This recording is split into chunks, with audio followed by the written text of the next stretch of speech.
जादुई जामुन का पेड़।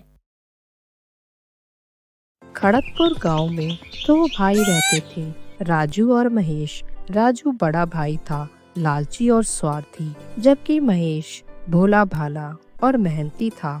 उनकी जिंदगी में हलचल तब शुरू हुई जब उनके पिता का देहांत हो गया और संपत्ति के बंटवारे की बात आई।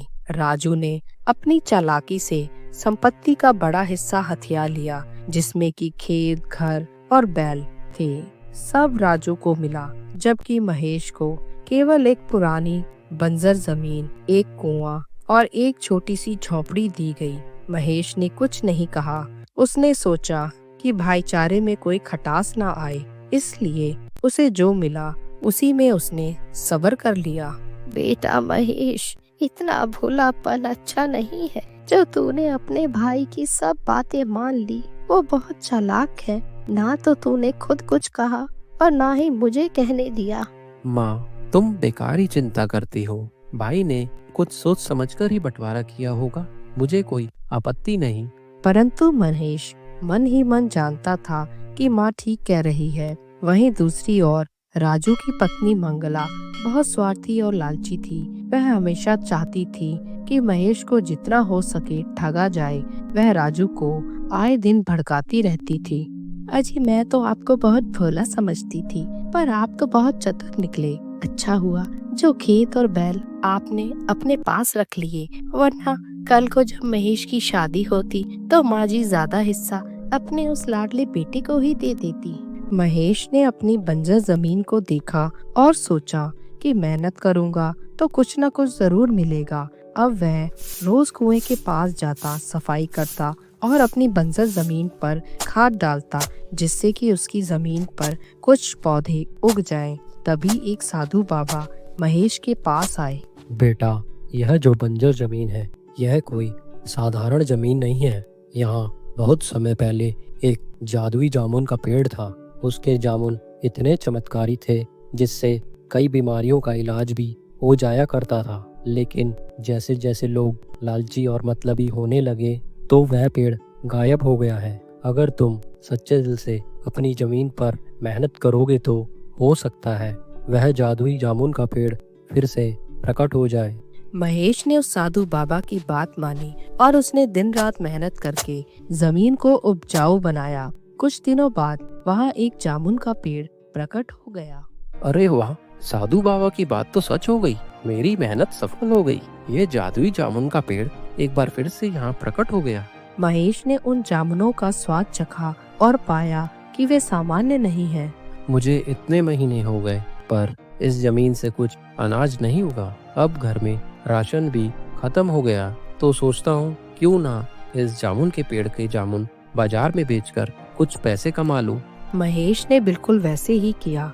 महेश ने कई सारे जामुन इकट्ठा कर लिए और उन्हें ले जाकर बाजार में बेच दिया और कुछ ही दिनों में उसने जामुन बेचकर अच्छे खासे पैसे कमाने शुरू कर दिए। उस जादुई पेड़ की एक विशेषता यह भी थी कि महेश जितने मर्जी जामुन उस पेड़ से तोड़ ले, पर अगले ही दिन वह पेड़ फिर से जामुनों से लदा हुआ ही दिखाई पड़ता था। कुछ ही दिनों में महेश के हालात काफी सुधर गए और उसके खेतों में भी अच्छी फसल उग आई। यह देख राजू और मंगला भी सोच में पड़ गए कि बरसों से पड़ी बंजर जमीन पर आखिर फसल कैसे उग गई।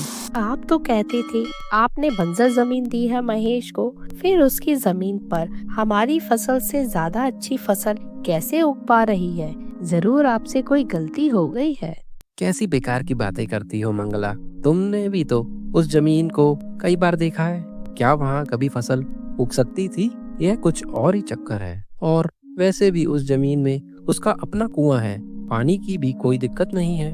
और हमारे खेत पानी की कमी की वजह से कई बार यूं ही रह जाते हैं। हो सकता है उस जमीन में महेश को कोई गड़ा हुआ खजाना मिल गया हो। अभी तो इतने महीने कोई खेती बाड़ी नहीं हुई, फिर भी उसका गुजारा अच्छे से चल रहा है। मैं कुछ नहीं जानती। आप कुछ भी करके महेश से वह जमीन भी वापस ले लीजिए। अभी मंगला और राजू महेश की जमीन हथियाने का षड्यंत्र ही बना रहे थे कि उनकी माँ की अचानक से तबीयत बहुत ज्यादा खराब हो गई। और महेश अपने बड़े भाई राजू से मदद मांगने पहुंचा। माँ की बीमारी का सुनकर दोनों बहुत खुश हो गए कि जिस मौके की उन्हें तलाश थी वह उनको मिल गया। ऐसा है महेश, तुम्हें जितने पैसे चाहिए मैं तुम्हें दे दूंगा, पर बदले में तुम्हें मुझे अपनी कुएं वाली जमीन देनी पड़ेगी। और तुम चाहो तो मैं तुम्हें अपनी गांव वाली जमीन से 2-4 खेत दे देता हूँ। अगर तुम्हें मंजूर हो तो बोलो। ठीक है भैया, जैसा आप कहें। मुझे तो माँ के इलाज के लिए जल्द से जल्द पैसा चाहिए। तो फिर ठीक है, कल सरपंच जी के सामने लिखा पढ़ी कर लेते हैं और वही तुम्हें पैसे दे दूंगा। इस तरह गांव वालों के सामने राजू ने अपने कुछ खेत और पैसे महेश को दे दिए और उसकी बंजर जमीन गुप्त धन के लालच में ले ली। महेश ने अपनी माँ का खूब इलाज करवाया, पर माँ की तबीयत ठीक होने का नाम ही नहीं ले रही थी। एक दिन महेश यूं ही जामुन के पेड़ के पास बैठा था। ये जादुई जामुन के पेड़, आपने मेरी बहुत मदद करी है, उसके लिए आपका बहुत बहुत धन्यवाद। कल इस खेत की सारी फसल कट जाएगी और उसके बाद यह खेत राजू भैया के हो जाएंगे। महेश, पर मैं कभी तुम्हारा साथ नहीं छोड़ूंगा। कौन कौन कौन है यहाँ? तुम इतनी जल्दी भूल गए? साधु बाबा ने तुमसे क्या कहा था? हाँ, मुझे याद आया। उन्होंने कहा था कि आप एक चमत्कारी पेड़ हैं और मैंने ये महसूस भी किया है। आपके फलों में एक अजीब सी शक्ति है। तो तुम अभी तक क्या सोच रहे हो? जाओ जल्दी से ये जामुन लेकर अपनी माँ को भी खिलाओ और देखना वह जल्दी ही बिल्कुल स्वस्थ हो जाएंगी।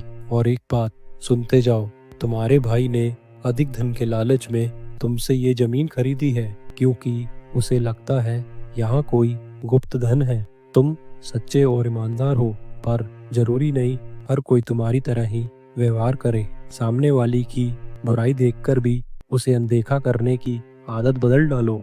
इस तरह जादुई जामुन के पेड़ ने महेश को उसके भैया और भाभी की सारी सच्चाई बता दी। अब महेश ने भी सोच लिया था कि वह अब भाई की सारी बातें आंख बंद करके नहीं मानेगा। माँ, यह लीजिए, वैद्य जी ने कहा था कि आपको जामुन खाने चाहिए। महेश की माँ ने जैसे ही जामुन खाए तो उन पर कुछ ऐसा जादू हुआ कि वह जल्दी से ठीक हो गई। वहीं दूसरी ओर राजू और मंगला जब उस जमीन पर कब्जा लेने गए तो वह देखकर हैरान हो गए।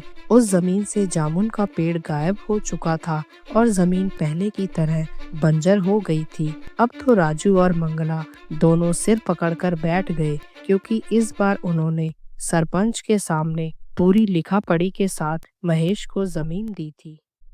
ऐसे ही और मजेदार वीडियोस देखने के लिए लाइक, कमेंट, शेयर और सब्सक्राइब करें हमारे चैनल को। Thank you.